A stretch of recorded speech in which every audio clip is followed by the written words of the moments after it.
Bismillahirrahmanirrahim. Assalamualaikum warahmatullahi wabarakatuh. Selamat datang ke podcast isu semasa bersempena dengan Retreat Kepimpinan dan Jelajah Penerangan UMNO Bahagian Ceras 2024. Bersama saya pada petang ini, tiga panel yang tidak asing lagi. Datuk Seri Ahmad Mazlan, Ahli Majlis Kerja Tertinggi UMNO, merangkap Timbalan Menteri Kerja Raya.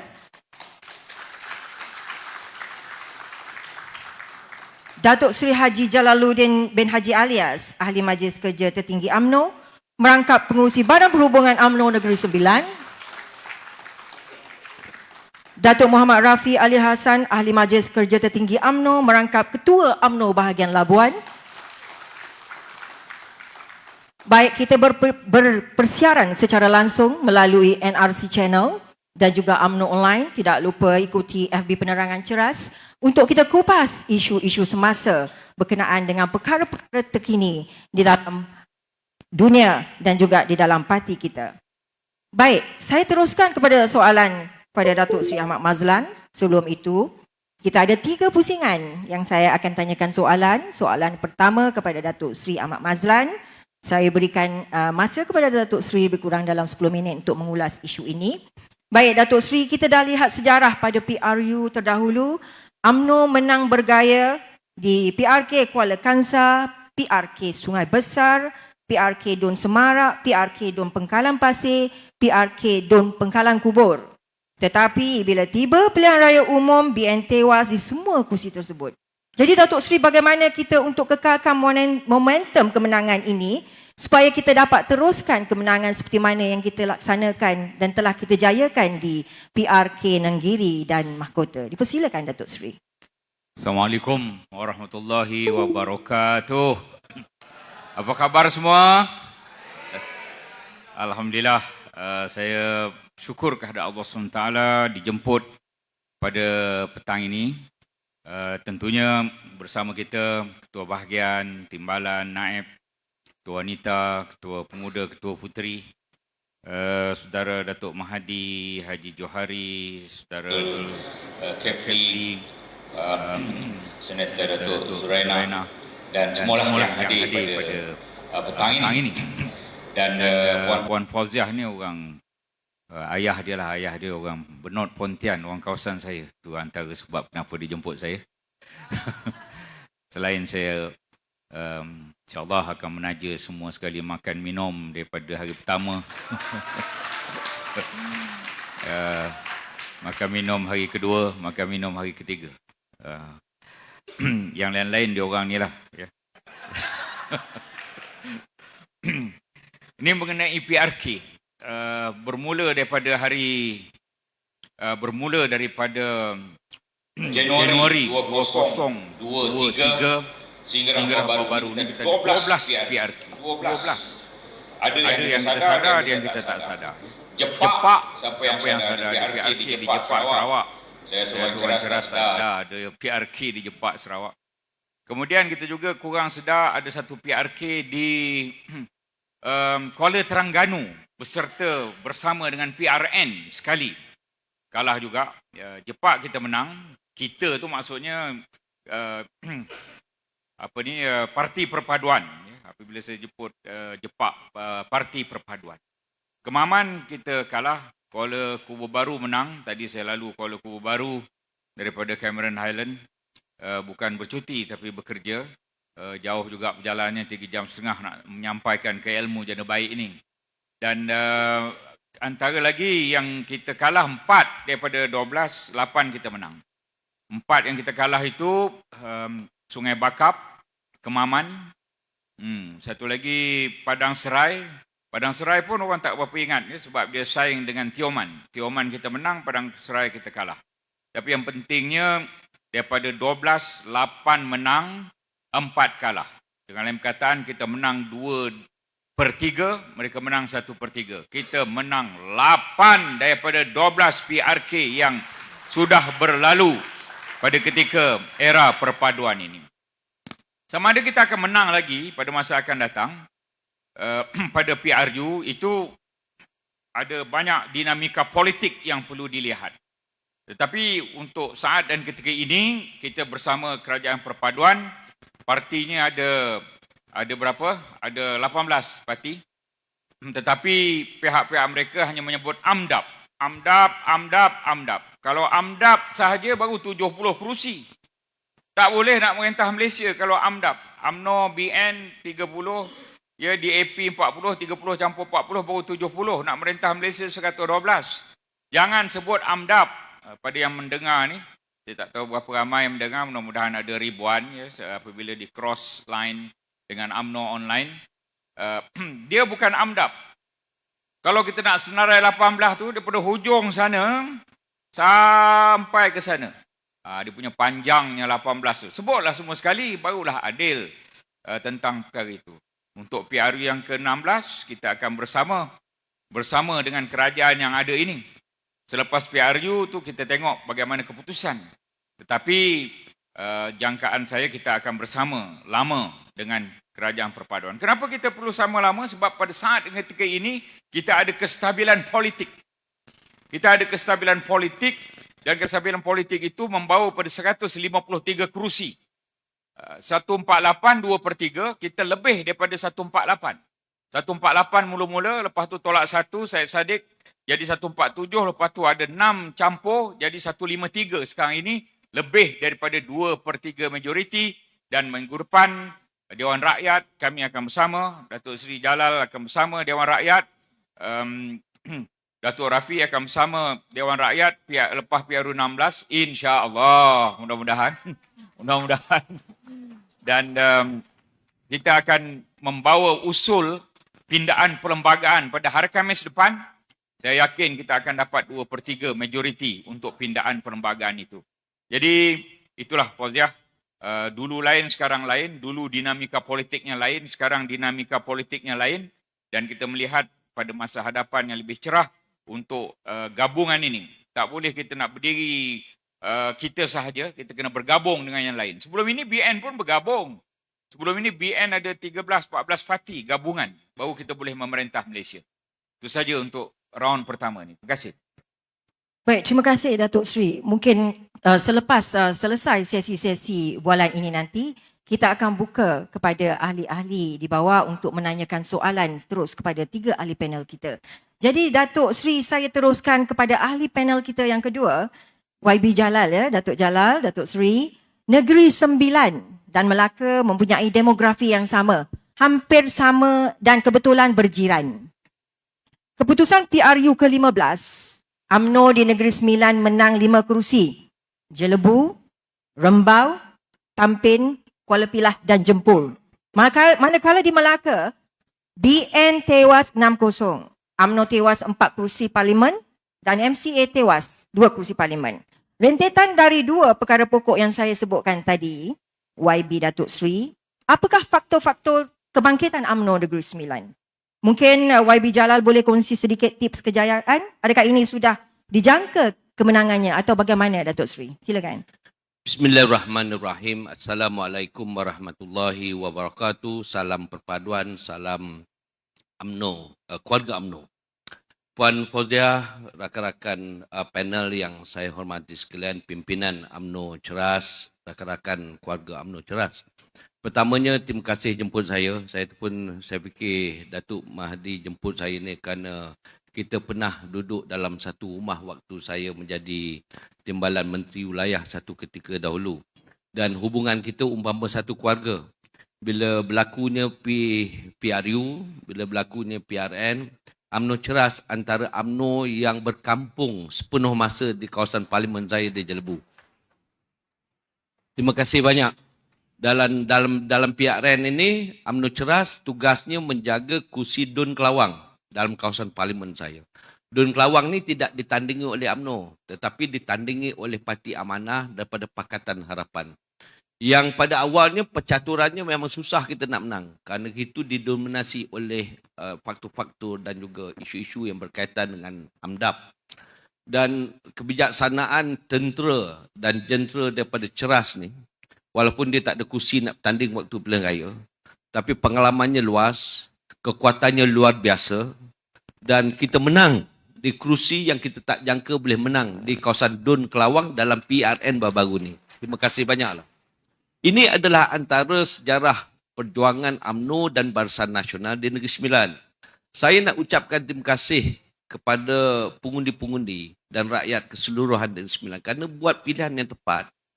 Saya tak kata bahawa kita menang bergaya berbanding dengan Johor, berbanding dengan Melaka dan Negeri Sembilan. Cumanya Negeri Sembilan ini waktu itu menjadi tumpuan kerana kita waktu itu 6 negeri mengadakan PRN, pilihan raya negeri, dan Negeri Sembilan adalah antara negeri yang begitu dominan di dalam menguasai kemenangan dalam PRN waktu itu, di mana kebanyakan kerusi yang ditandingi lebih-lebih lagi daripada 108 calon UMNO Barisan Nasional, yang menang cuma kita mengikut jumlah yang kita semua sedia maklum. Saudara, yang saya lihat waktu itu kita tak boleh buat apa. Dalam PRU Negeri Sembilan kita kalah 3, menang 5. Semua kerusi UMNO kita menang. Semua kerusi MCA yang ditandingi oleh MCA kalah. Tetapi 5 kawasan parlimen kita menang. Dan dalam waktu PRU juga, waktu di negeri Melaka, kalau kita bandingkan dengan Melaka, Melaka semua kosong. Bezanya, saudara, ialah apabila kita menyertai setiap waktu, menyertai pertandingan dalam PRU dan sebagainya, kelebihan yang UMNO ada ialah kita ada fit deposit yang kita ada di seluruh pelosok kampung. Fit deposit ialah yang digunakan oleh pihak tertentu, terutamanya pihak Perikatan Nasional, untuk pecahkan fit deposit supaya kita hilang pegangan kita. Dan Negeri Sembilan, alhamdulillah, perkara itu berlaku tetapi tidak menjejaskan kemenangan kita di kursi DUN. Ini yang berlaku di Negeri Sembilan. Kerana itu apabila berlakunya tuan-tuan dan puan, bila selepas PRU 15 dan apabila berlakunya PRU 15 PRN, PRU negeri, konsep yang sama berlaku di Negeri Sembilan tapi tak berlaku di negeri lain. Saya tak mau komen negeri lain, tetapi saya bercakap soal Negeri Sembilan. Negeri Sembilan ni, saudara, bila saya dilantik jadi pengurusi Badan Perhubungan UMNO Negeri Sembilan, tu Datuk Mat tahu, Saudara Rafi tahu, bulan 3 tahun 2022 kita pelagaya 2022 bulan 3 bulan sebelum election. Saudara tahu bila jadi pengurusi perhubungan ambil daripada yang berhormat Timbalan Presiden UMNO. Ambil tugas daripada bekas Menteri Besar Negeri Sembilan sebagai pengurusi Badan Perhubungan UMNO Negeri. Apabila Yang Amat Berhormat Datuk Seri Presiden memberi keyakinan dan kepercayaan untuk saya mengendalikan dan mengepalai tentera, jentera dan barisan UMNO di Negeri Sembilan, bermakna terbeban di bahu saya satu amanah besar bagaimana untuk kita kekalkan performance kita sebelum itu. Dan dalam suasana dan keadaan budaya politik yang baru. Apa dia suasana dan keadaan budaya politik baru? Budaya politik di mana kita bersama dengan Kerajaan Perpaduan. Yang waktu itu, daripada semua pelosok, every corner, setiap pelosok, setiap masyarakat, mukim kampung dan cawangan yang mengatakan bahawa UMNO tidak lagi memperjuangkan perjuangan UMNO, malah UMNO sekarang ini sudah ditindas dan juga sudah diatur oleh DAP. Itu yang anda macam-macam keluar. Saya fikir macam mana kita nak mengatasi dan memberikan keyakinan dan kekuatan baru kepada pemikiran politik UMNO di Negeri Sembilan. Kita fight untuk seat. Waktu itu UMNO dibagi 16. Tok Mat Maslan tahu sangat waktu itu. Waktu itu saya dah lupa dah apa jawatan Tok Mat Maslan di federal, pasal jawatannya banyak sangat. Bertambah daripada waktu satu musim ke satu musim. Apa yang perlu kita buat nak kembalikan balik semangat orang UMNO ni dulu? Waktu tu Negeri Sembilan, kita ada 16 saja kerusi yang menang. Dan selebihnya adalah Pakatan Harapan dan ada, saya dah tengok berapa kerusi yang menangi oleh PAS. PAS tak ada rasanya. Dan Pakatan Harapan selebih tu. Dan kita diberi kerusi 16 kepada, dan selebihnya ditandingi oleh 20 ditandingi oleh Pakatan Harapan, 36 kursi. Apa saya buat dengan bersama dengan rakan-rakan pimpinan? Bila kita dah diberi, apa kita pakat dengan semua ketua bahagian, yang pertama kita tak mampu untuk berbalah antara satu sama lain. Satu perkara yang mustahil untuk berlaku dalam keluarga UMNO. Datuk Mahdi, dia kata UMNO Ceras semua solid, no problem, maafi muskilah. Kita satu suara, sepakat, tidak ada perbalan, tidak ada apa, mustahil tidak ada perbalan dalam keluarga UMNO, kerana dalam keluarga UMNO, perbalan itu adalah salah satu strategi untuk memperkukuh dan memperkuatkan parti di semua peringkat saudara. Bukan saya galakkan perbalah, tak. Tetapi itu memang ada dalam budaya kita. Jadi di negeri saya, nak lebih-lebih lagi bila saya baru jadi ketua perhubungan, cabaran dan dugaan dan testing, nak test saya. Sekuat mana saya untuk menjadi ketua perhubungan ini diuji oleh ketua-ketua bahagian. Apa yang saya buat pertama ialah untuk kita gabungkan ke semua pemikiran tenaga ketua-ketua bahagian supaya kita duduk sebagai satu pasukan tim UMNO Negeri Sembilan dan kita gerak bersama sebagai tagline. Saya ingat Tok Man ingat waktu di Dewan yang berbahagia ni bila saya bentang Hala 7 dan perjuangan UMNO Negeri Sembilan, kita buat apa? Kita gerak bersama, diikuti oleh semua barisan jentera daripada seluruh UMNO, seluruh negara waktu itu. Kita gerak bersama dan kita turun sampai ke peringkat UBI waktu belum lagi parlimen dibubarkan. Dan kita buat keputusan, kita tidak terima 16 kursi, kita mau sekurang-kurangnya 18 kursi parlimen, kursi DUN, mesti ditandingi oleh UMNO sama suka atau tidak saudara. Bukan senang. Kita dah berada dalam takut dan tempat yang underdog, kita nak ambil demand kursi lebih susah. Balik daripada jana baik, waktu itu kita ada berhimpun di jana baik, saya declare, letak tengkuk saya declare, kita akan mendapat satu lagi taman kursi. Dan kita declare supaya kursi itu mesti dimenangi oleh UMNO. Dan UMNO mendapat apa yang kita hajati waktu itu. Jadi formulanya untuk secara ringkasnya Puan Fauziah, kita nak menang ni tak susah. Kita nak menang ni yang pertama kita mesti ada satu semangat solidarity di kalangan ahli UMNO. Ahli UMNO boleh kalahkan kursi. Di kursi Falda tak ada sebab UMNO boleh kalah. Orang UMNO kalahkan kursi di kursi Falda. Di kursi yang tertentu, saya tak nak sebut mana-mana kursi. Contoh saya ada 3 kursi di Negeri Sembilan yang kita kalah. Kita bertanding 17, kita menang 14. 3 kursi itu UMNO kalah. UMNO yang kalahkan kursi kita. Kenapa saya kata UMNO kalahkan kursi kita? Kerana pimpinan UMNO yang tak mau lihat dan tak setuju dengan formula yang dibuat oleh pimpinan kita di peringkat pusat. Kenapa mesti kita ikut satu formula yang mana yang awal kita dikontrol dan dinominasi oleh parti yang bukan Islam? Ini yang main dalam kepala otak kita. Siapa yang tak marah kalau orang Melayu, bangsa Melayu kita dipermainkan? Siapa tak marah agama kita ditindas? Saya pun marah. Saya orang Islam. Saya orang Melayu. Mana pernah saya tukar agama? Mana pernah saya tukar bangsa? Tak pernah. Siapa tak marah? Jadi apabila permainan ini dimainkan oleh mereka-mereka, disambut oleh pimpinan UMNO di sesuatu tempat yang menghadapi untuk menentukan kepimpinan kita dalam raya, kita akan menghadapi masalah. Jadi kerana itu pimpinan UMNO mesti menjadi hardcore, mesti menjadi satu benteng pertama untuk atasi masalahnya. Ketua cawangan, jawatan kuasa bahagian, kalau tak setuju dengan formula-formula yang diambil oleh pihak-pihak yang berkaitan dengan kepimpinan tertinggi UMNO, jangan cakap kat luar. Pergi jumpa Datuk Mahdi. Tapi kalau Datuk Mahdi sendiri dah tak bersetuju, Datuk Mahdi sendiri dah mempetikkan keputusan parti, itu adalah titik tolak kepada permulaan kekalahan kursi UMNO Barisan Nasional yang ditandingi di kawasan yang berkenaan. Itu formula yang kita pakailah. Terima kasih. Terima kasih Datuk Seri. Saya berminat dengan satu perkataan yang disebut oleh Datuk Seri tadi, iaitu solidarity. Jadi faktor ayatnya dan juga faktor kemenangan, jika kita mahu terus menang, menerajui semula kepimpinan kerajaan, kita kena ada solidarity antara kita semua di semua peringkat. Betul Datuk Seri? Okay. Terima kasih Datuk Seri. Saya terus kepada panel kita yang ketiga, Datuk Rafi, orang muda, diangkat menjadi ketua bahagian daripada ketua pemuda bahagian. Soalan saya, Datuk Rafi, perancangan 10 tahun akan datang bagi Labuan. Jadi kita bercakap tentang Labuan. Labuannya, ada ura yang kuat bertiup bahawa Labuan akan mewujudkan kawasan sektor pelabuhan yang melibatkan jajaran industri Labuan Brunei yang terbesar di Borneo. Jika YP diangkat sebagai calon PRU ke-16, jika insya-Allah, jadi apakah harapan dan cita-cita YB untuk memastikan jajaran ini dilaksanakan? Silakan YB. Bismillahirrahmanirrahim. Assalamualaikum warahmatullahi wabarakatuh. Apa kabar semua keluarga UMNO Ceras?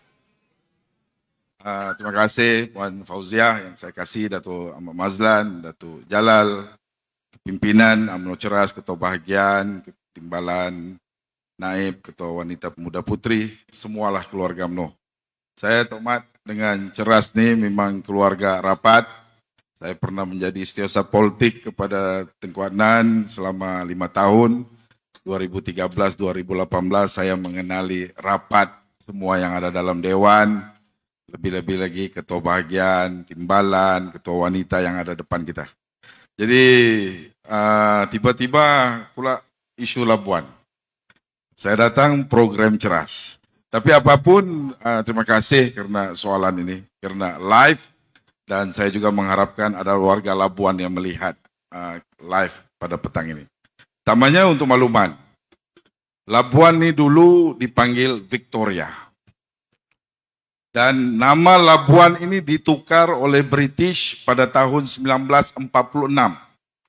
Karena Labuan ada satu pelabuhan yang cukup aktif untuk rantau Asia yang digunakan oleh British untuk menghantar barang bukan saja di Semenanjung, di Borneo, tetapi pelabuhan itu digunakan untuk British menghantar barang ke Australia, Indonesia, dan sebagainya. Dan ketika itu, pelabuhan itu, yang sekarang ini, itulah nama Labuan itu dipilih karena pelabuhan yang famous. Dan pelabuhan itu ketika itu telah diiktiraf dan dijadikan pelabuhan bebas cukai pada tahun 1946 sebelum negara kita merdeka pun. Dan Labuan ini memang famous, Puan Fauziah.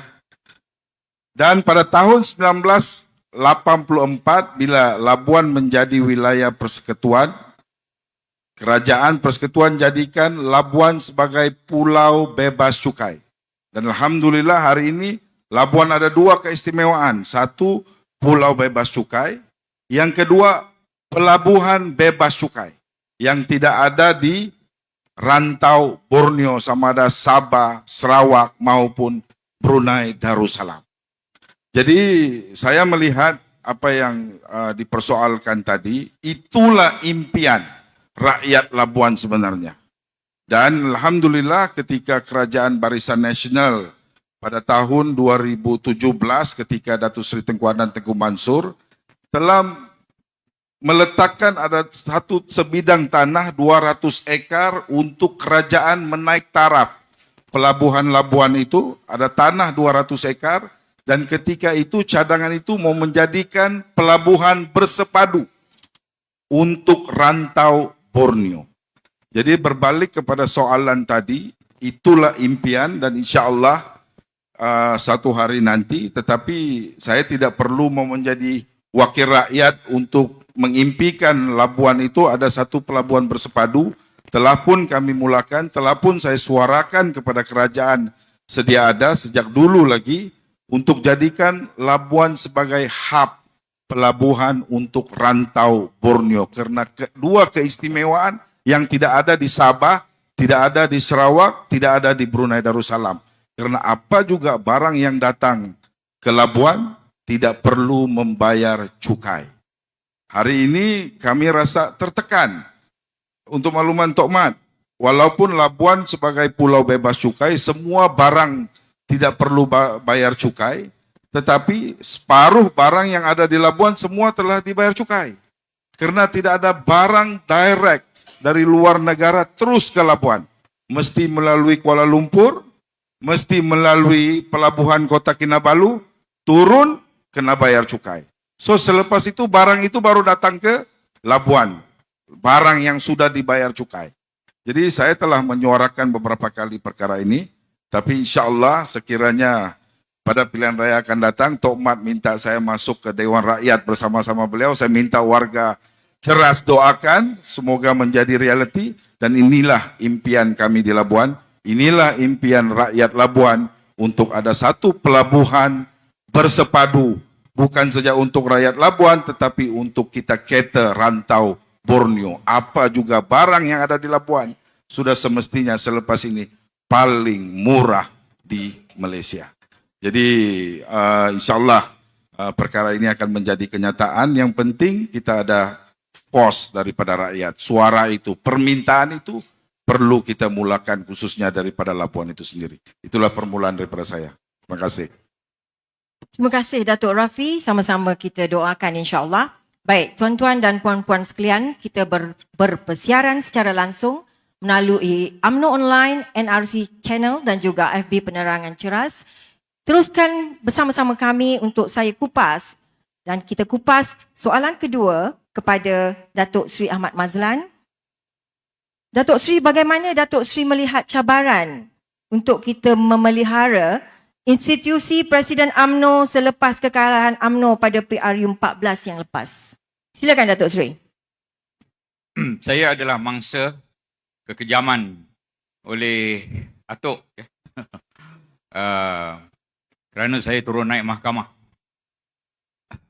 Dituduh mengambil wang 1MDB, saya tak tahu pun wang itu wang 1MDB ke wang daripada mana. Ketika saya jadi Ketua Penerangan UMNO Malaysia, Presiden Datuk Najib beri 1.1 juta dan bukan untuk saya. Kita ada program macam-macam. 1.1 juta untuk 191 bahagian, tak sampai 10,000 satu bahagian.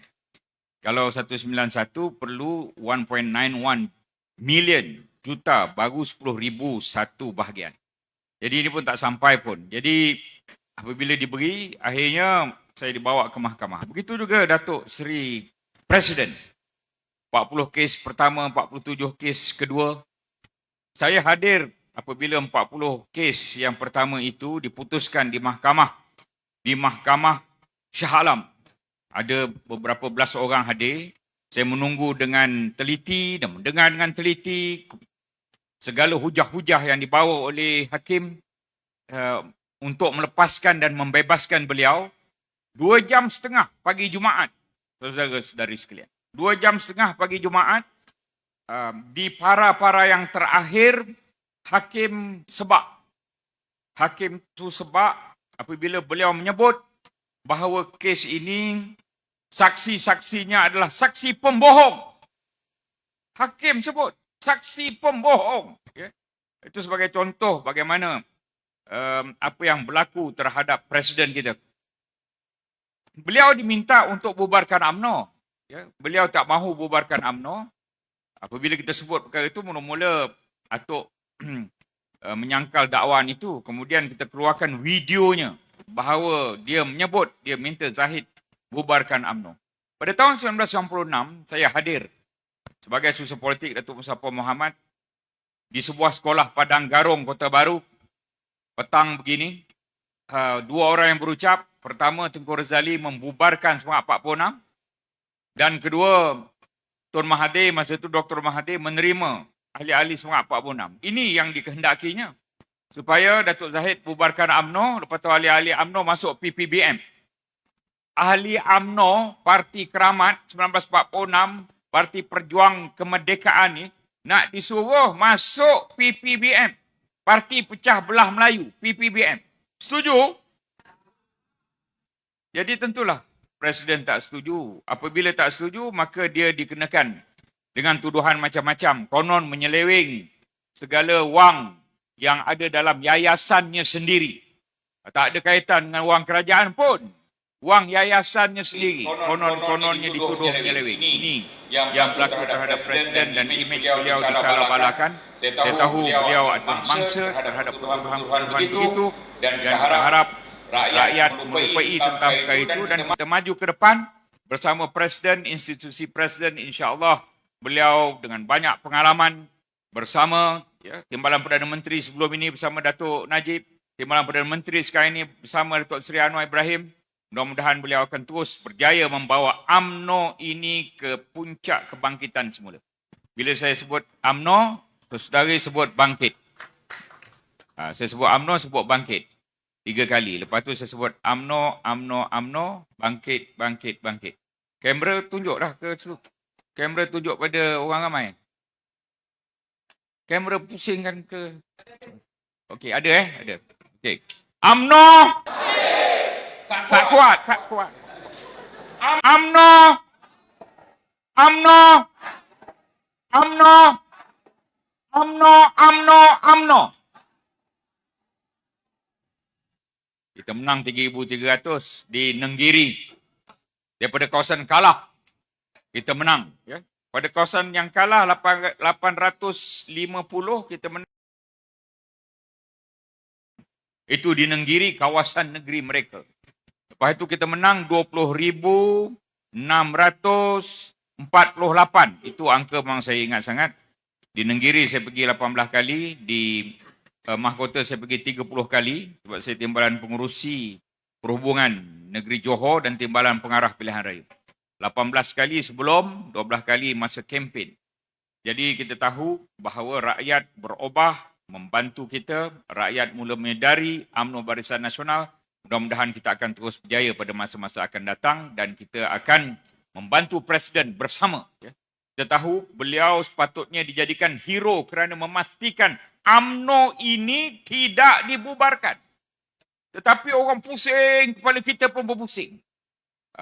Kepala kita berpusing, lantas menyatakan bahawa dia seorang presiden yang begitu begini. Silap, saudara dan saudari. Kita betulkan silap itu, insya-Allah kita boleh bangkit kembali mudah-mudahan. Terima kasih. Terima kasih Datuk Seri, satu penjelasan yang begitu jelas. Saya kira kita semua faham bagaimana kita perlu untuk mempertahankan institusi kepresiden ini. Saya teruskan kepada YB Datuk Seri Jalal. Soalan kedua saya, pecah sempadan Parlimen Datuk Seri.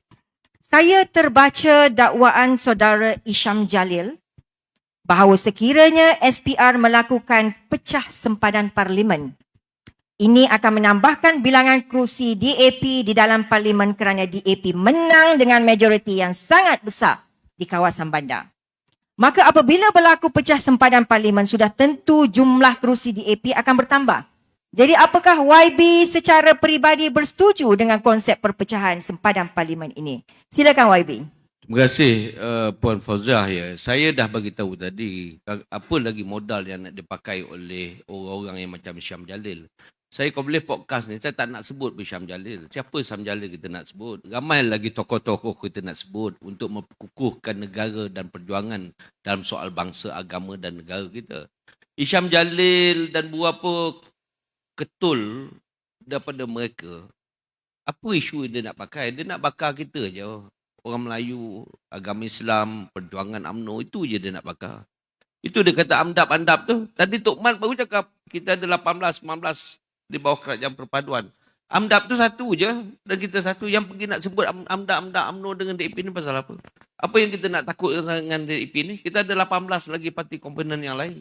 Dan itu modal yang dia ada pun. Dia cari hala tuju mana arah dia nak katakan bahawa ini akan menjejas dan juga orang kata apa, akan mengusik soal penguasaan orang Melayu selepas persempadan semula nanti, negara akan didominasi oleh kepimpinan daripada masyarakat Cina, terutamanya DAP, akan menjadi negara-negara seperti Singapura. Ini yang dia main ni. Bila orang kampung, orang Melayu dan juga bangsa dan kaum kita, kalau tak dijelaskan sebaik mungkin, dia akan marah. Dan itu yang dia beralih sokongan sampai waktu dan ketikanya kita nak memperkukuhkan lagi perjuangan UMNO di dalam politik, di dalam negara kita. Saya nak bagi tahu persepadanan semula ni. Persepadanan semula ni dalam makluman saya, ya. Dalam makluman saya sebagai ahli parlimen, Tok Mat lebih lagi faham dalam soal persepadanan semula ni. Persepadanan semula ni mengikut perlembagaan kita mesti dibuat kajian setiap 8 tahun. Dalam persepadanan semula di Semenanjung, kita dah buat pada tahun 2018. Di Sabah, kita dah buat 2017.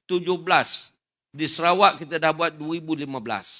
Maknanya di Semenanjung sampai waktu dan ketikanya untuk kita buat persepadanan semula, kerana belas kita buat 2018, walaupun tak ada pertambahan kursi parlimen dan kursi DUN, kita cuma ada pindaan dalam nama dan juga lokaliti. Ya. Nama dan lokaliti 29 DUN dan 17 parlimen sahaja waktu itu dan sampai waktu nak kita buat sekarang. Dia nak buat sekarang ini pun bukan boleh sesuka hati je. Okey, tahun ini Perdaya 16, tahun berapa? Tok Mat katalah 2026, katalah 2027 atau 2028. Kita umum kita akan buat persepadanan semula. 2027. Kita umum nak buat persepadanan semula. Dalam pemahaman kita, pengundi yang melebihi daripada 100,000 pengundi, di Negeri Sembilan ada 4, Rasah kita ada 160,000, Seremban ada 160,000, Rembau ada 140,000, di Port Dickson kita ada 110,000 dan bakal masuk lagi kerana setiap waktu, saat dan ketika pengundi kita bertambah, mungkin Jempol juga akan menjadi 120,000 pengundi. Jadi kita nak tambah, okey, Jempol kita tambah 2 kerusi parlimen. Seremban kita tambah 2 kerusi parlimen lagi. Tak boleh macam tu. Kita ada soal yang kita katakan sebagai peraturan dan juga dari segi sistem untuk kita membuat persepadanan semula. Apa dia sistem kita? Secara ringkas. Sistem kita yang pertama, 2 tahun kajian mesti dibuat sebelum tarikh persepadanan.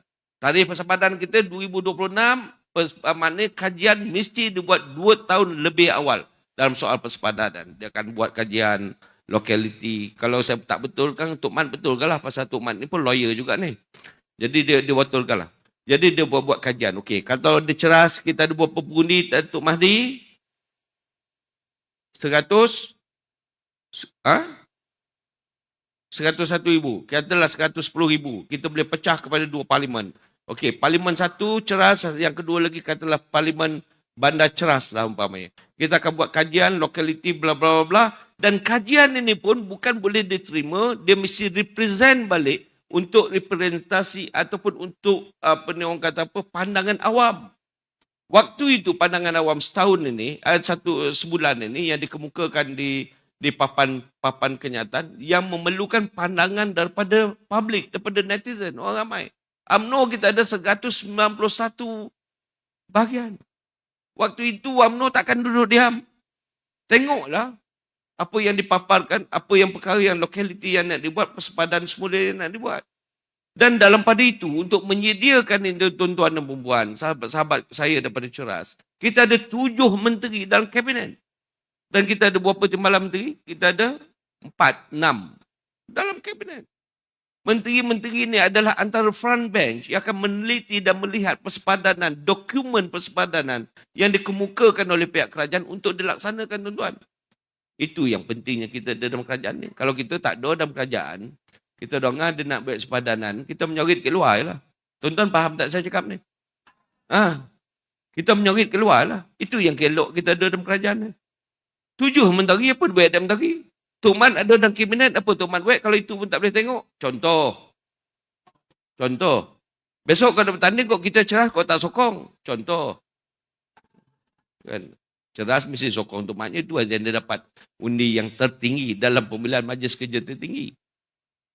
Ceras bagi tak dia gitu ke? Ceras tak bagi saya tahun depan tak bagi, siap. Contoh, tuan-tuan.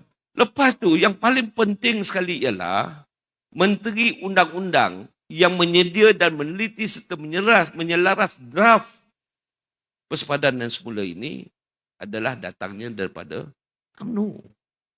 Takkanlah UMNO nak lihat perjuangan bangsa dan agama kita di-jeopardize waktu mana ketika berada di dalam kerajaan. Kerana itu tuan-tuan, kita nak jelas kepada mereka. Jangan hanya mengatakan menggunakan peristiwa atau menggunakan bangsa dan kaum semata-mata nak mendatangkan kebencian dan kemarahan untuk kita memberi sokongan kepada parti tertentu. Dan satu lagi saya nak sebut, SPR sudah mengumumkan, ini Tok Mat lah sebut. Tok Mat lah sebut pasal apa, Tok Mat ni lebih senior walaupun dia lebih muda pada saya. Tok Mat sebutlah tu yang saya nak cakap tadi. Terima kasih. Maaf, saya ingin menambah sikit sebab ada pengetahuan bahawa pengerusi SPR telah membuat pengumuman untuk PRU 16 tidak akan terlibat persempadanan semula. Itu ya. Dan yang terlibat hanya Sarawak ya. Sebab sebagaimana Datuk Seri Jalal sebut, dia dah membuat persempadanan semula itu lebih awal. Dan satu lagi, di Malaysia ini kaedahnya ialah melebihkan kawasan luar bandar. Kinabatangan, seluas negeri Pahang. Ceras, 4 jam agaknya dah selesai. Sejam dah selesai melawat semua Ceras. Kinabatangan setahun tak selesai lagi. untuk melawat seluruh kinabatangan, kena naik helikopter dan sebagainya. Kalau Ceras nak pecah dua, kinabatangan pun pecah dua juga. Bukan begitu. Ya. Mungkin kinabatangan boleh pecah tiga sebab dia seluas Pahang. Saya pergi ke Nenggiri. Saudara pun pergi Nenggiri. Nenggiri itu 2 kali negeri Melaka. 1 don 2 kali negeri Melaka luasnya. Melaka ada 28 don. Kalau 2 kali 56 don, baru 1 Nenggiri. Nenggiri boleh jadi satu kawasan parlimen. Bukan hanya Bukit Bintang nak pecah dua. Jadi ini semua fikiran-fikiran kita untuk menenangkan keadaan. Terima kasih. Saya nak tambah sikit pasal dia ambil saya ambil Silakan. floor tadi. Bila saya ambil floor kena pun serah balik pada tuan dia. Ni lebih kurang pasal dah masuk Dewan Rakyat, nak berlatih lah ni. Dah lupa dah macam mana nak buat. Bila kita dah umum, tidak akan berlaku persepadanan semula sebelum PIU ke-16, apa lagi akan timbul? Dia kata tu takut lah tu. Itu kerajaan AMDAP ni dia takut nak kalah lah tu pasal dia tak buat persepadanan semula. Kita dah boleh predict dah apa yang nak dikeluarkan oleh beberapa kotong orang yang memperjuangkan Perikatan Nasional dalam ceramah mereka akan datang. Jadi tuan-tuan Waham Syuras bersiap sedia untuk memberikan justifikasi yang boleh memberikan kefahaman kepada rakyat dan juga kepada masyarakat kita. Terima kasih. Terima kasih Datuk Seri Jalal. Kita masih berpersiaran secara langsung dari Institut Latihan Ummah Ilmu Janda Baik. Podcast Isu Semasa bersama saya 3 panel yang telah pun melepasi pusingan kedua dan soalan saya kepada panel ketiga, Datuk Rafi. Sekiranya PRU ke-16 diawalkan dan sekiranya bajet 2025 ada banyak feel good factor, maka adakah tidak perlu pemilihan UMNO ditangguh dan terus diadakan pada tahun 2026? Apa pandangan Datuk? Silakan.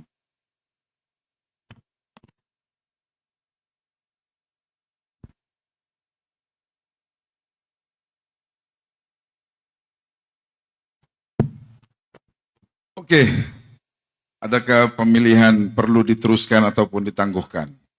Pertamanya, pandangan saya, parti politik ataupun negara perlukan kestabilan politik.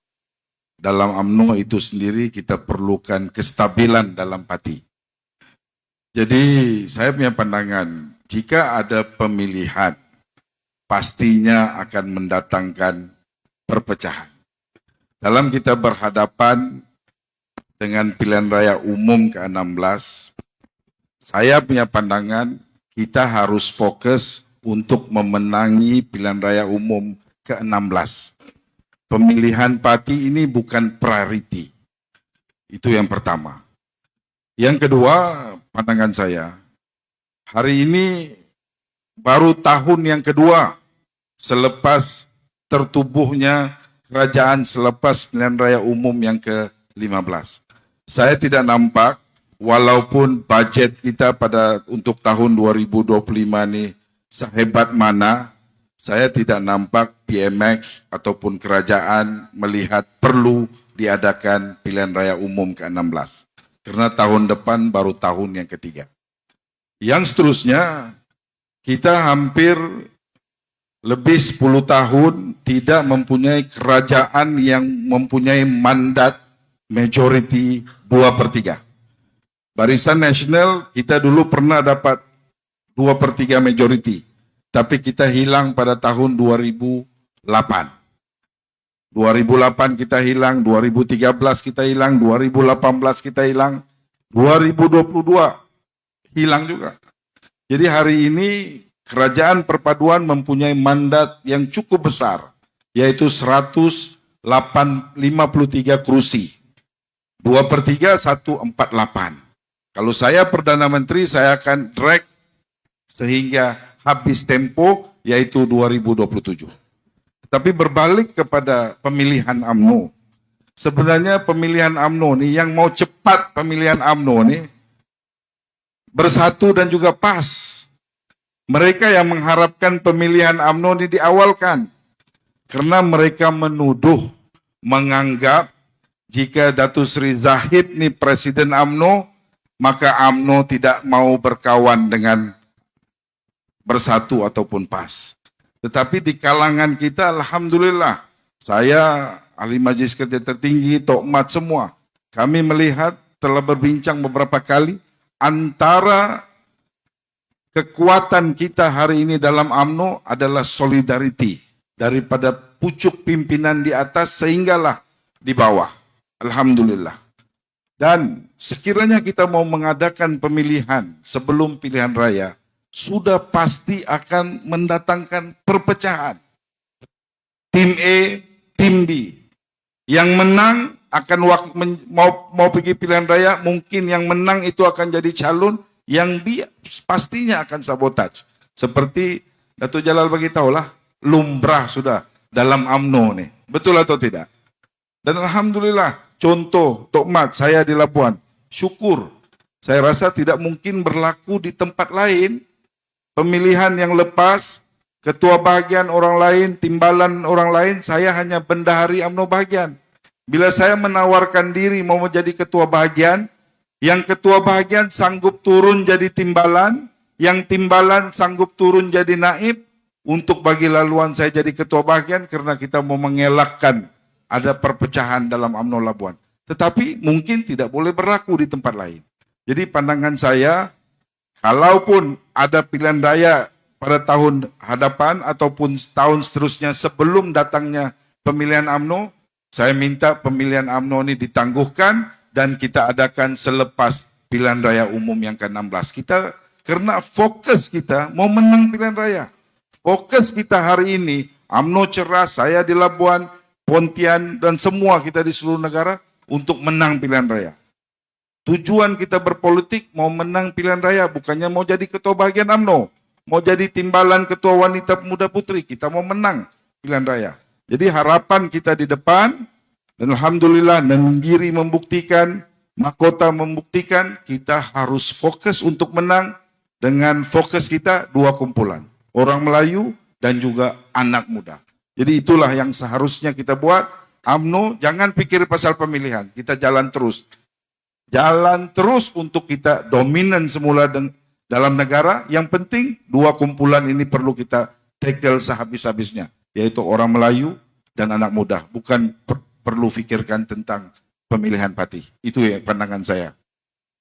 Terima kasih Datuk Rafi. Teruskan bersama kami di channel NRC Channel, UMNO Online dan FB Penerangan Ceras. Saya teruskan kepada pusingan yang ketiga, soalan kepada Datuk Seri Ahmad Mazlan. Sebagai mantan Timbalan Menteri Keuangan kedua YB, apa pandangan YB tentang bajet 2025?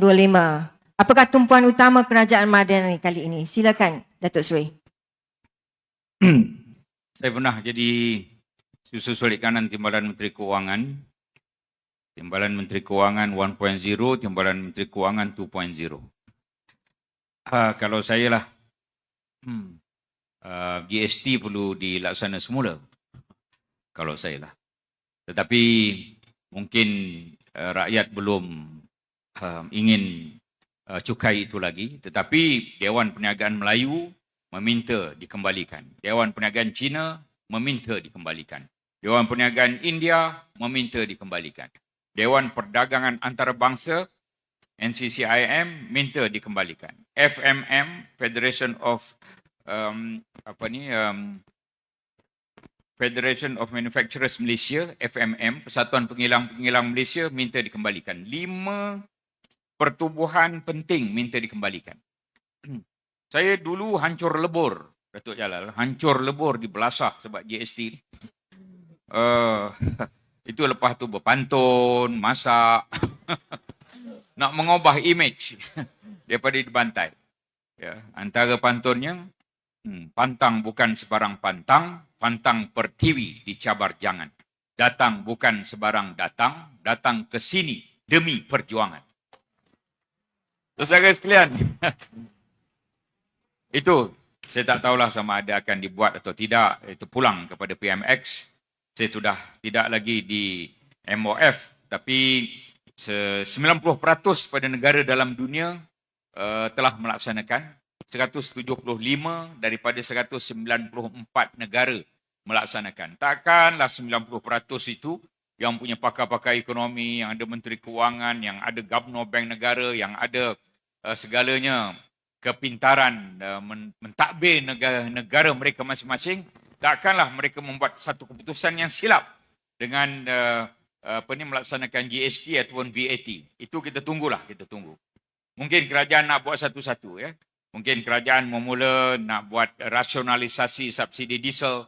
Saya tak tahu berani atau tidak untuk RON 95 ini. Itu tentunya akan diumum dalam bajet. Saya harap bajet akan terus mengutamakan rakyat, pastinya begitu. Antaranya ialah untuk mengurangkan kemiskinan atau menghapuskan terus kemiskinan tegar, mengurangkan kemiskinan biasa. Hal-hal mengenai jalan raya itu kita perlukan. Hal-hal mengenai pendidikan biasanya dia nombor 1, 50 lebih bilion ringgit. Hal-hal kesihatan nombor 2, biasanya 30 lebih bilion ringgit. Hal-hal keselamatan biasa nombor 3, berbelas-belas bilion ringgit. Kemudian hal-hal luar bandar amat penting. Ya. Presiden UMNO, Menteri Luar Bandar, KKDW. Luar bandar amat penting kerana penduduk kita masih ramai di luar bandar. Itu yang kita harapkan. Pada ketika yang sama kita kawal harga barang supaya kemiskinan bandar ceras. Orang-orang ceras, ada yang miskin bandar. Kita tahu dia tak jauh daripada kawasan yang kita berada. Apabila kita berada di Kuala Lumpur, ceras ini amat dekat dengan kita dan kita tahu masalah kemiskinan bandar. Bukan hanya kita nak menyelesaikan masalah kemiskinan di kampung, tapi juga masalah kemiskinan di bandar. Saya harap ada wow factor yang macam-macam yang akan diumum. Khasnya mengenai keusahawanan itu penting. Orang bandar nak jadi usahawan. Ketika saya TMK 2.0 mula-mula 2023, ada 40 bilion ringgit bantuan untuk peniaga kecil.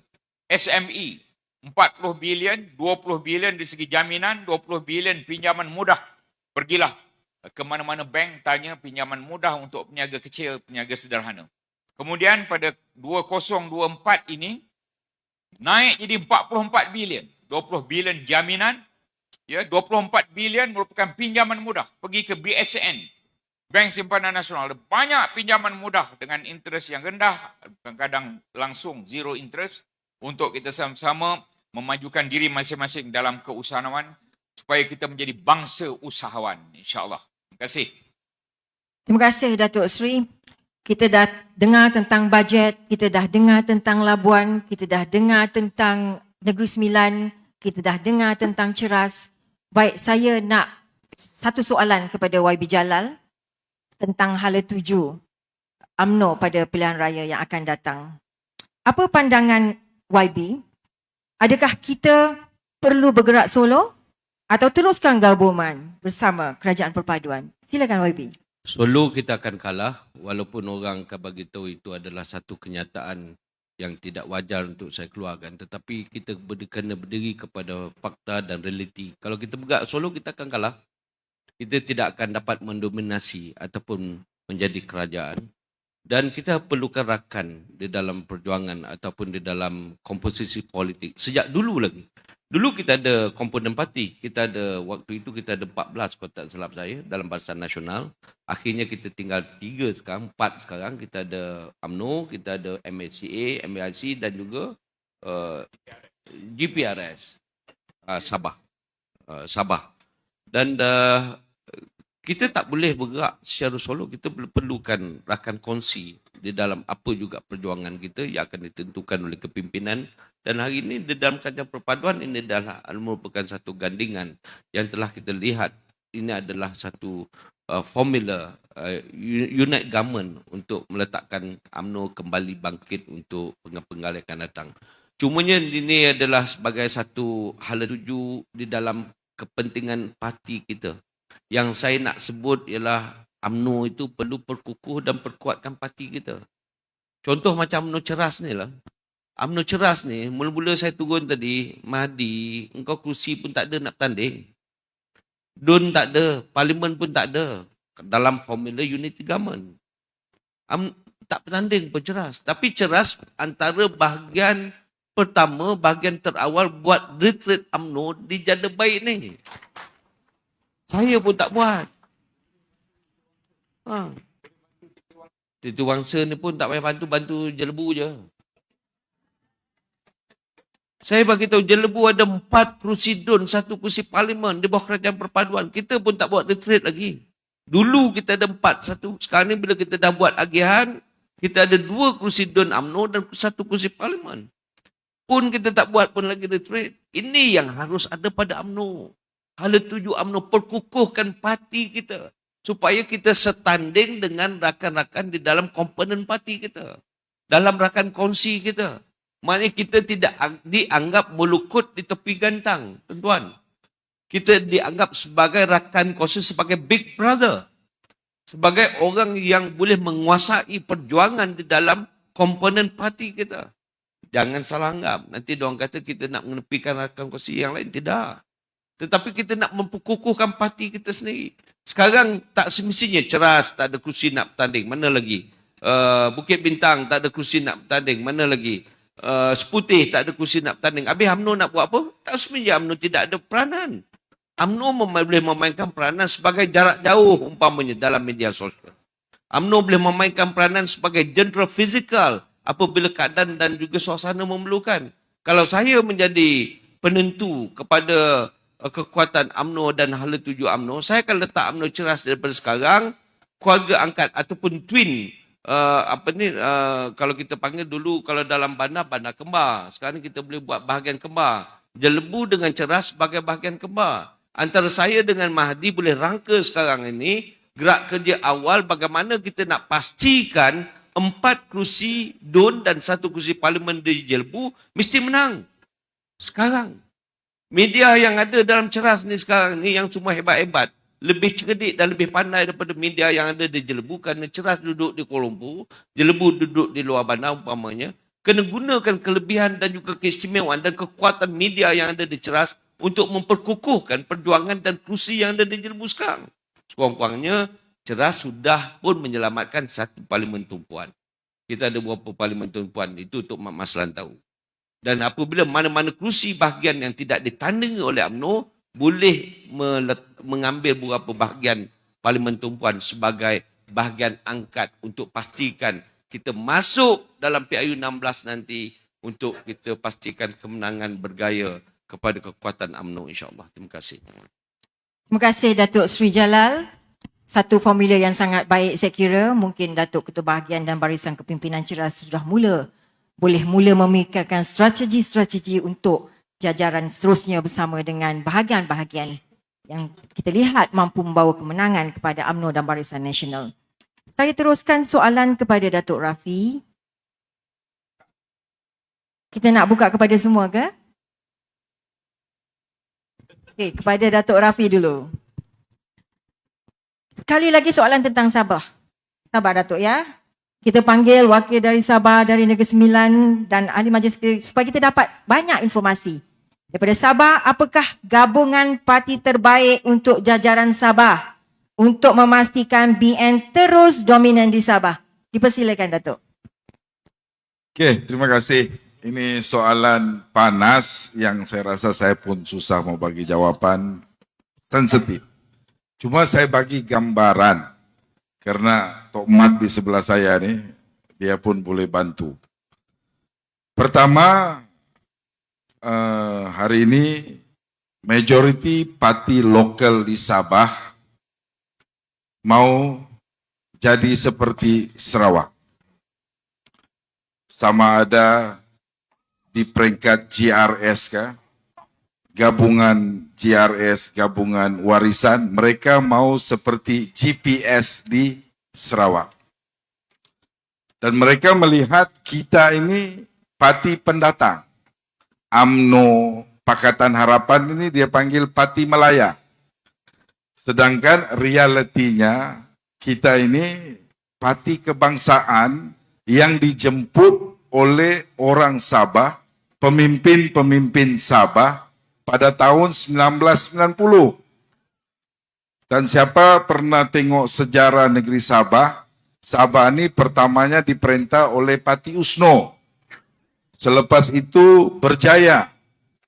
Dan pada tahun 1985 ketika mereka bertanding, PBS menang, USNO pun kalah, Berjaya pun kalah. Dan kedua-dua pemimpin Parti USNO dan Berjaya datang ke Kuala Lumpur, jemput UMNO datang ke Sabah. Dan hari ini walaupun kononnya kita ni dipanggil Pati Melaya, pemimpin-pemimpin UMNO Sabah semuanya orang Sabah. Itu yang pertama. Yang kedua, saya mau bagi tahu apapun mereka kata tentang UMNO dan Barisan Nasional, saya sebahagian daripada Sabah, orang Bumi Putra Islam masih meletakkan UMNO menjadi pilihan utama mereka pada pilihan raya negeri Sabah akan datang.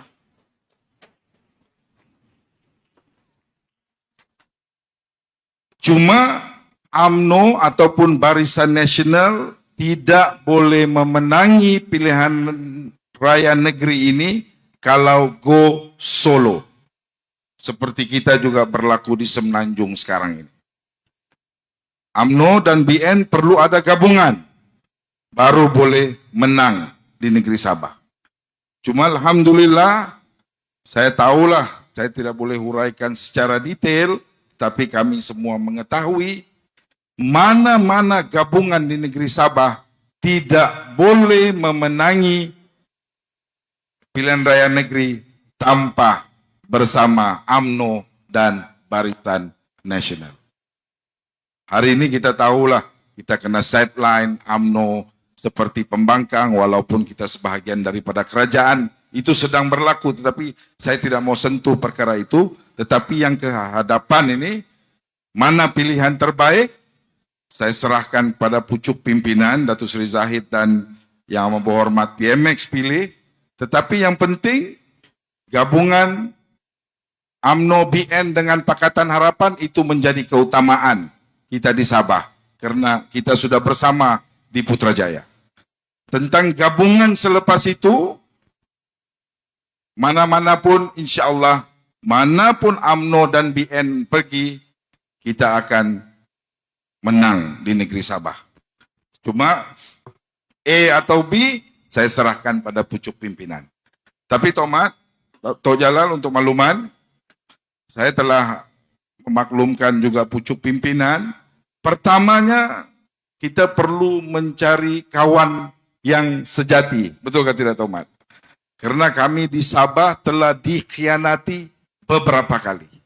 Jadi mau cari kawan yang tulin, tawan yang betul-betul ikhlas, itu menjadi pertimbangan yang sangat beratlah pada pandangan saya. Itu yang pertama. Yang kedua, UMNO daripada dulu, sejak kita masuk ke Sabah pada tahun 1991, UMNO mempunyai kawasan-kawasan tradisi dia. Kawasan-kawasan kubu kuat UMNO di Sabah. Lebih kurang ada 18 hingga 27 kursi yang UMNO tidak pernah kalah dalam pilihan raya. Dan hari ini itu menjadi keutamaan dalam kita membuat perbincangan ataupun gabungan. Manapun mau berkawan dengan UMNO, keutamaan kita, kursi tradisi ini jangan dituntut oleh pihak lain. Itu yang paling penting karena kita mau UMNO dan Barisan Nasional kembali dominan di negeri Sabah. Dan insya Allah peluang itu sangat besar. Yang penting kursi-kursi tradisi kita itu kena ambil balik dan jangan pula dituntut oleh gabungan-gabungan ataupun parti yang mau berkawan dengan kita. Itu menjadi keutamaan. Jadi insya Allah, percayalah, yang penting insya Allah datangnya pilihan raya itu, kita akan datang, kita di peringkat wilayah, di wilayah persekutuan, negeri-negeri akan turun bersama membantu, karena pilihan raya negeri juga, Ceras juga bantu di Parlimen Sepitang, dan insya Allah kita akan bertemu semula nanti, kuarter 1, kuarter pertama tahun hadapan yang disebut-sebut akan ada pilihan raya negeri Sabah, dan insya Allah UMNO akan dominan semula di negeri Sabah, insya Allah. Baik, terima kasih kepada ketiga-tiga panel kita pada petang ini. Saya buka kepada floor untuk bertanyakan soalan. Sila nyatakan nama anda dan soalan dengan pendek. Ya, dipersilakan.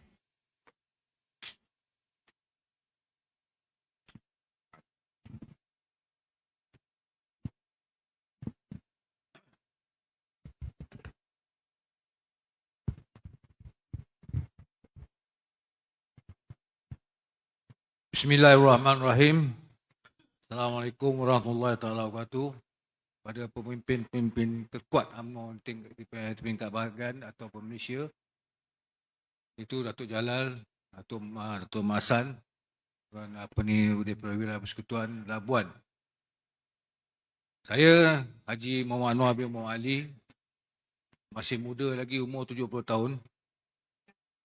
Saya bercampur dengan Datuk Najib masa dalam belia lagi, dan saya bercampur dengan PM10 tahun 72, 73, 74, 75. Kalau masa tu siapa ingat tahun 74, 75 punya kes, saya salah seorang. Saya tak mau cakap banyak lah. Tetapi apabila bos saya ni yang saya sayang, Datuk Najib ni, diperangkap, dituduh macam-macam, rasuah, pecah amanah, sampai beliau duduk dalam ni, nak keluar pun susah. Tetapi orang yang menangkap beliau tu, ada tak orang-orang UMNO, pemimpin-pemimpin UMNO fikir yang pergi serbu rumah dia, di rumah isteri dia, barang-barang semua bawa lari, di mana barang tu sekarang? Ada tak kita fikir? Utama tu asal ni Tumat, isteri saya orang Bugis, Parit Masta Benut, ada kat dalam ni. Jangan tahu orang kampung. Di mana sekarang? Di mana barang tu? Kenapa orang UMNO, pemimpin-pemimpin UMNO tak ada bangkit kan? Di mana penyamun ni lari? Sepupu kapal sing. Saya nak beritahu. Itu pasal anak kapal sing sekarang ni berani bercakap dalam parlimen. Sebab dia ada 3 orang. Dia punya peguam. Peguam tu anak dia dan seorang perempuan. Ada 4 orang. Ini yang kita kena fikirkan. Di mana harta tu? Sekarang ni kita kena fikir. Hidup dalam keadaan kesusahan. Merana saya takut dia besok mati dalam penjara. Ini yang kita kena fikir orang UMNO, orang Melayu. Kita bukan nak tentang sana, tapi kita kena tangkap balik pemimpin yang lari tu, ketua polis tu, Kuala Lumpur ni. Kalau tak dapat dia kata tak kira luar negeri, tu bab lain. Dia ada bapak tak? Dia ada mak tak? Dia ada sepupu tak? Adik-adik, picit dia orang buat datang. Tanya di mana pak saudara kau lari. Senang saja tuan tu. Jadi dapat kita maklumat. Ini yang kita nak. Bukan kata, yes man, no problem sir. Don't worry sir. Under control soal lingkup. UMNO akan hancur. Saya berjuang kerana UMNO. Saya kena tangkap tahun 74 pun kerana pemimpin PMX. Dibaling kes. Kalau tuan-tuan tahu, cukup saya tak mau cerita. Jadi saya minta maaf pada Datuk Jalal, Tok Mat, Labuan. Kalau ada salah, silap, saya minta ampun dan maaf. Sekian, wabillahi taufiq wa hidayah. Assalamualaikum warahmatullahi wabarakatuh. Datuk Seri Najib adalah isu besar kepada orang UMNO dan ramai lagi rakyat yang lain. Beliau telah berjasa pada negara kita sejak umurnya 23 tahun, menjadi ahli parlimen Pekan, pernah menjadi menteri besar Pahang, juga banyak kementerian yang beliau jadi menteri sebelum jadi timbalan Perdana Menteri, sebelum beliau jadi Perdana Menteri. Apabila atuk dalam masa 22 bulan, antara perkara yang dibuat ialah menukar ketua hakim negara dan sebagainya, termasuklah Latifah Koya menjadi pengarah SPRM, KP SPRM. Kemudian siapa jadi AG? Tommy Thomas sebagai AG. Jadi saya amat kesal apa yang berlaku kerana saya tahu beliau dianiaya, dan antara perkara selepas penghakiman di Mahkamah Tinggi, penghakiman di Mahkamah Rayuan, penghakiman di Mahkamah Persekutuan tidak memberikan keadilan pada beliau. Penghakiman di Mahkamah Persekutuan. Ini kes dah selesai, kita boleh cerita. Kes belum selesai, tak boleh nak cerita. Itu saya dipahamkan begitu kaedah. Dia tidak ada pembelaan ketika mahkamah paling tinggi. Tak ada pembela, tak ada peguam bela. Kerana Datuk Najib mengubah peguam belanya daripada Tan Sri Muhammad Syafiee kepada Zaid Ibrahim dan Hisham Tehpotek untuk Mahkamah Persekutuan. Dan dokumen yang perlu dibaca berpuluh ribu muka surat. Pembelaan minta 2 bulan lanjutan, tempoh tak diberi. Bagilah 3 minggu ke, bagilah sebulan, bagilah muka. Untuk menghabiskan meneliti dokumen yang begitu banyak sekali. Tetapi tak diberi. Kemudian apabila kes dibawa, tidak ada, Datuk Najib tidak ada peguam bela pada ketika itu. Hanya berat sebelah. Hanya sebelah pihak. Apabila hanya sebelah pihak, beliau pun dijatuhkan hukuman. Kemudian adalah dipanggil judicial review. Judicial review, segala hakim-hakim ini ditentukan oleh Ketua Hakim Negara. Dan satu sahaja daripada 5 hakim yang membuat judicial review itu yang berpihak kepada Datuk Najib, membuat keputusan Datuk Najib patutnya dibebas dan dilepaskan. Baca penghakiman beliau. Hakim Besar Melaya, Borneo. Baca penghakiman yang menyatakan Datuk Najib patut dibebaskan dan dilepaskan. Baca penghakiman itu. Yang 4 lagi tu tak payah bacalah, baca yang dia. Sebab dia seorang yang berani menyatakan yang benar. Jadi, perkara ini cukup tersangkut di minda mereka yang mengetahui. Dan perkaranya tidak akan selesai dalam tempoh yang sekejap. Kecualilah apabila beliau katalah akan dibebaskan dan dilepaskan tanpa diminta untuk membuat pembelaan dalam kes 1MDB. Sebagai contoh kes 1MDB. Tuduhannya ialah segalanya dibuat di Menara M-Bank. Yang dalam pembelaan menyebut bahawa Datuk Najib tak pernah pergi pun ke Menara M-Bank itu. Bagaimana boleh dia dituduh melakukan segalanya itu di situ? Beliau jadi mangsa Lo Taik Jo. Macam mana eja TAEK? Ya. Itu saya membaca mengikut ejaan. LOWTAEK. Macam mana membaca TAEK tu? Itu nama dia. Nak padam macam mana memang nama dia begitu.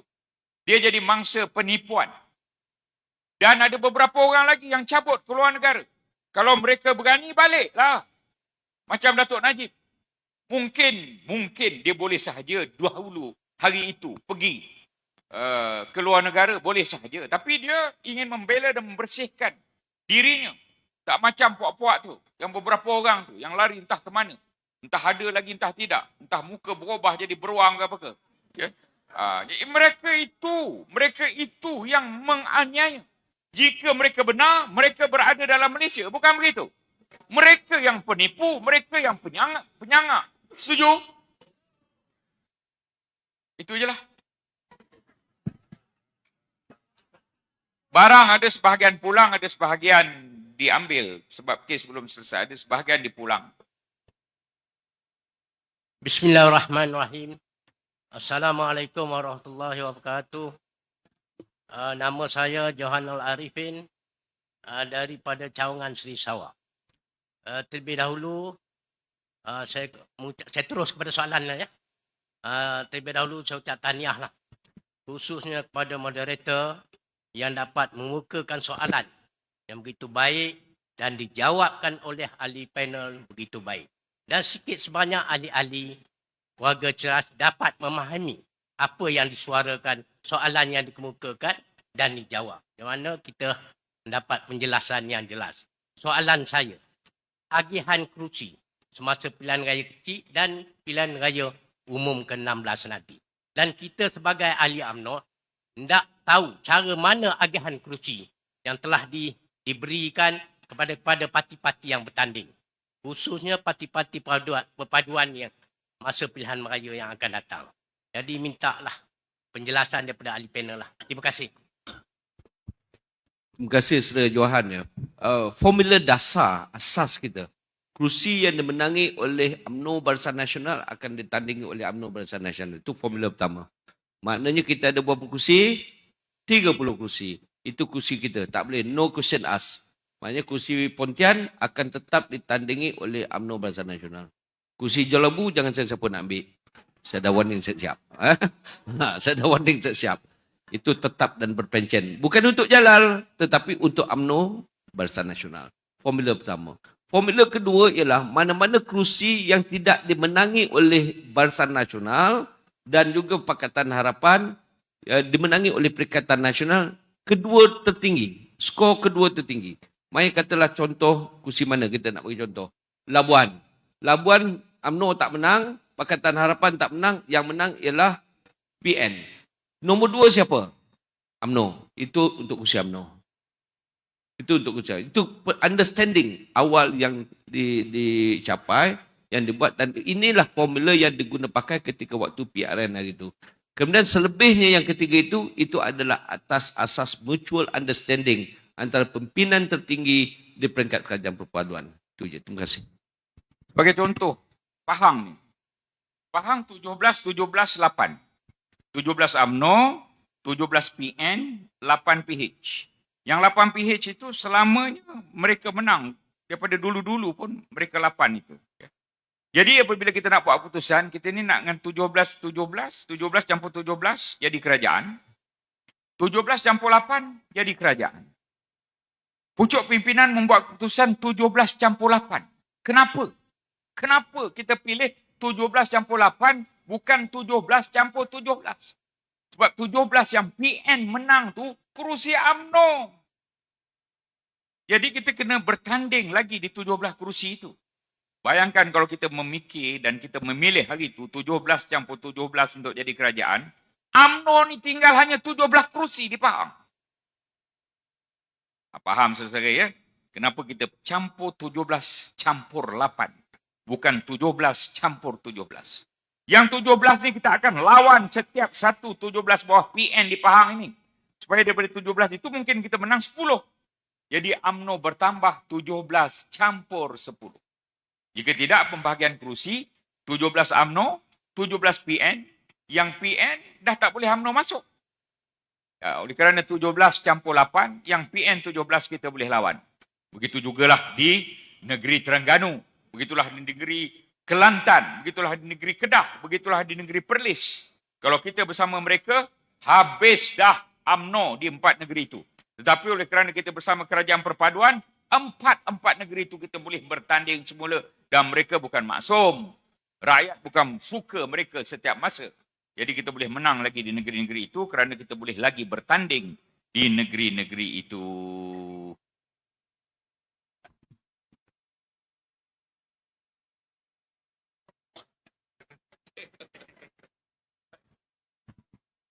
Baik, ada soalan lagi?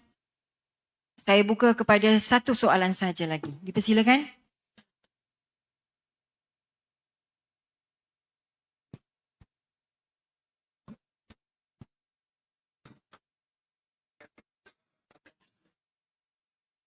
Assalamualaikum Datuk. Ahli panel. Okay, saya nak bertanya soalan. Nama saya Abdul Aziz daripada Seri Fajar. Dewasa ini, orang-orang muda melihat UMNO macam dah tak relevan. Kebanyakannya, bukan semualah. Jadi apakah tindakan UMNO peringkat pusat untuk menangani perkara-perkara begini di seluruh negeri untuk kita dapatkan balik kita punya kerusi-kerusi yang dah hilang? Jadi apa pandangan ahli panel? Terima kasih. Okey, terima kasih. Pandangan saya, kalau kita tengok dua pilihan raya yang baru lepas, PRK Nenggiri dan juga PRK Makota, dua-dua PRK ini, parti kita meletakkan calon muda. Itu salah satu tarikan yang paling penting untuk kita berhadapan pada pilihan raya umum yang ke-16. Dan itu kita perlu bagi mileage kepada yang berhormat Presiden, kerana berani meletakkan keinginan anak-anak muda untuk melihat pemimpin yang mewakili mereka itu anak muda. Termasuklah di Makota, satu perkara yang paling berat untuk Presiden pucuk pimpinan letakkan, kerana kota itu calon dulu itu calon wanita. Tetapi kerana kita mau mengambil hati anak muda, menarik sokongan anak muda, parti meletakkan calon muda, yaitu ketua pemuda. Itu yang pertama. Jadi kalau tengok daripada keputusan kedua-dua pilihan raya, dan sebelum itu juga di KKB Kuala Kubu, Sungai Bakap, kawasan Melayu ada sedikit, yang kita telah mencapai ataupun kita telah dapat undi anak-anak muda sudah kembali memberi kepercayaan kepada kita. Itu yang saya punya pandangan. Ikhlas, dan saya juga di Labuan sebagai contoh, boleh ceklah, karena kita telah membuat beberapa perubahan yang dulu kita tidak pernah buat. Untuk makluman saya di Labuan, daripada dulu UMNO ni tidak mau bekerja sama dengan NGO seperti Majlis Belia Kawasan, Klub Rakan Muda dan sebagainya. Daripada dulu saya Ketua Pemuda UMNO 10 tahun di Labuan, 2008, sehingga 2018 tidak pernah mau bersama. UMNO akan ke kanan, NGO Belia ni akan ke kiri. Tetapi hari ini kita telah buat perubahan. Dan alhamdulillah, seperti saya di Labuan, alhamdulillah, Presiden Majlis Belia, YB ahli Parlimen Labuan, semua saya ambil, dudukkan sebagai ahli jawatan kuasa UMNO bahagian. Dan majoriti ahli jawatan kuasa UMNO bahagian saya di Labuan, di kalangan anak-anak muda, lelaki maupun wanita muda. Jadi ini antara dia, dan hari ini alhamdulillah, sokongan anak muda, datang pilihan raya di Labuan, insyaAllah. Bukan saja anak muda, orang Melayu telah kembali memberi kepercayaan kepada kita. Boleh saya merumuskan? Lepas ni Tok Jalal rumus, saya nak merumuskan beginilah. Kita perlu menambah kemenangan daripada 30 kerusi parlimen. Mungkin apabila kita diberikan lagi 60 ke apa ke, kita kena menang semua kerusi parlimen itu. Kalau kita diberikan nanti, apabila dah diputuskan kerusi mana-mana, katalah 70, kita menang semuanya, alhamdulillah. Itu target kita. Saudara-saudari sekalian, nak menang pilihan raya ini, kena ABCDE. A, kita banyakkan aktiviti, termasuk untuk orang muda, untuk wanita, untuk puteri, untuk veteran, banyakkan aktiviti.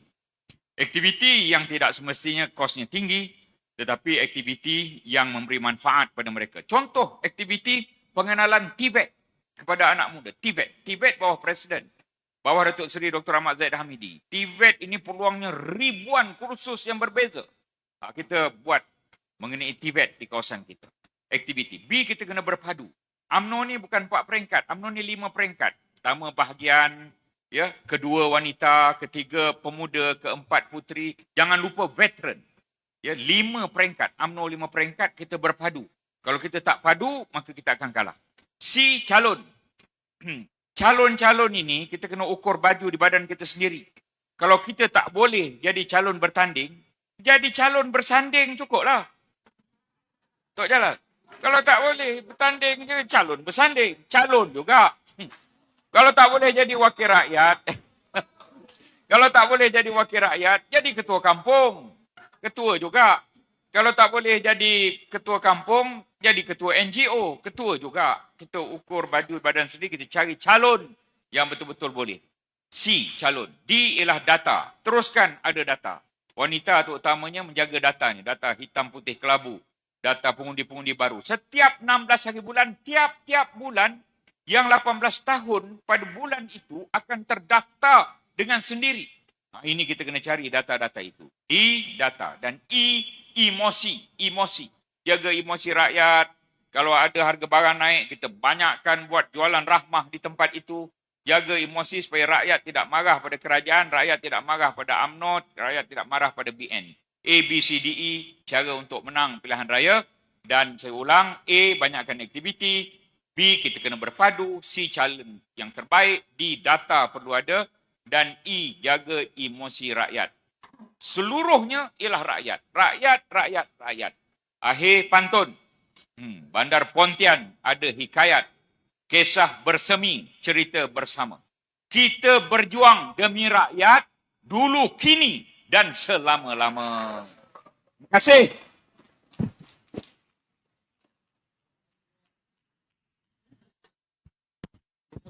Tok Mat dah rumus lengkap dah.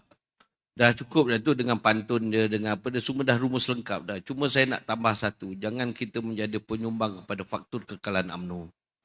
Itu je saya nak sebut.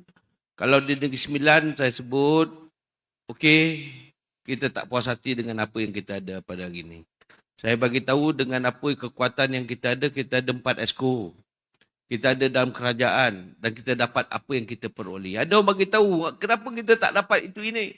Kenapa kita dalam kerajaan kita tak boleh menentukan setiap keputusan dan sebagainya. Saya kata kita cuma berada dalam sebahagian memegang kuasa daripada kita tak punya kuasa.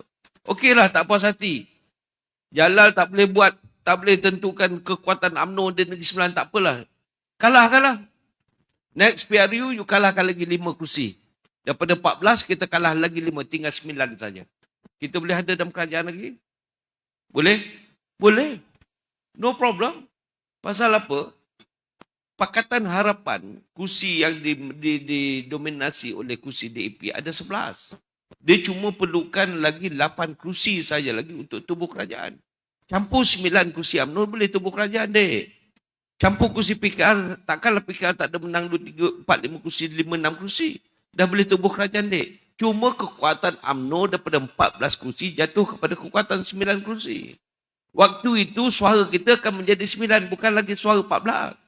Bukan suara 16. Bukan suara 17. Kalau hari ini kita boleh pertikaikan kekuatan dan juga kuasa yang kita ada di dalam kerajaan, besok kalau kita kurang lagi kursi, apa lagi yang boleh kita pertikaikan?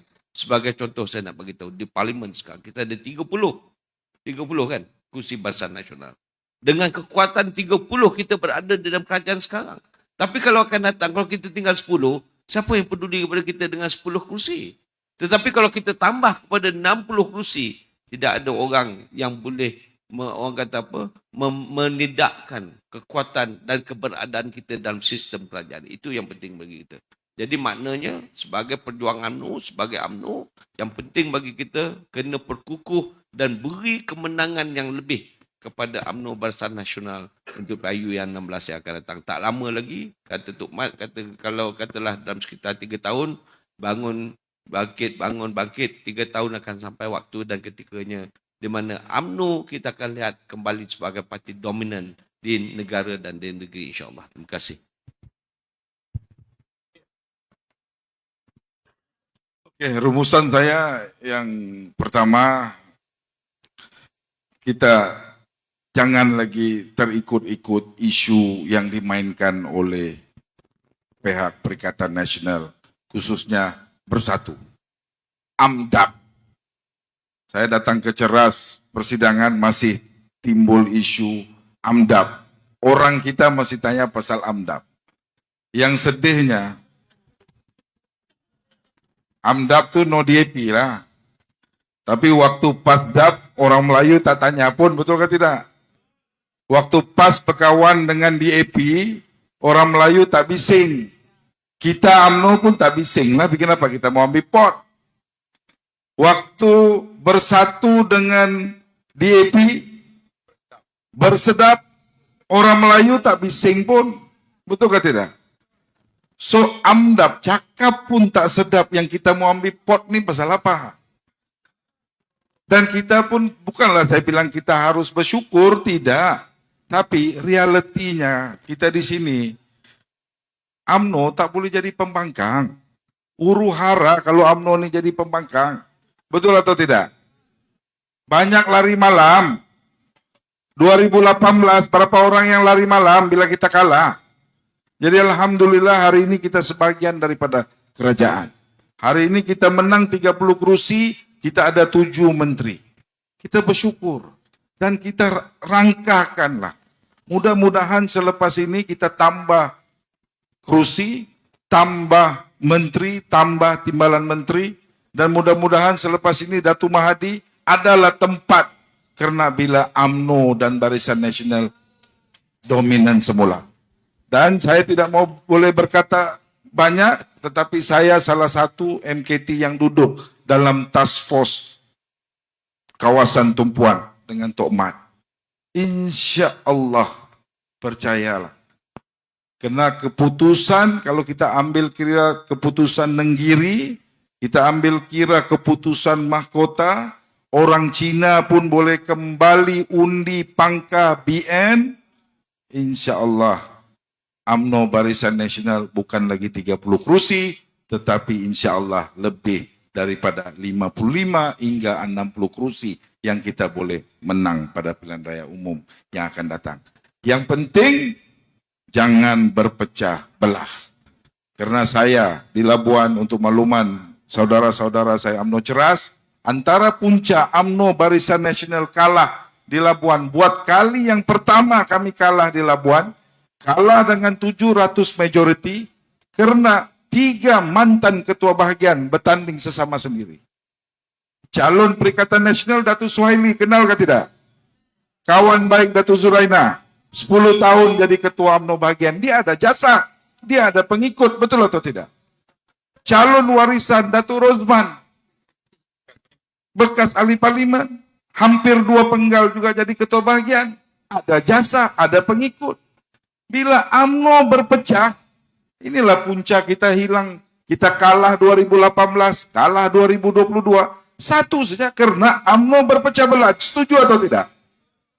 Jadi jangan kita ulangi perkara ini. Bersatu padu dalam apa juga keadaan.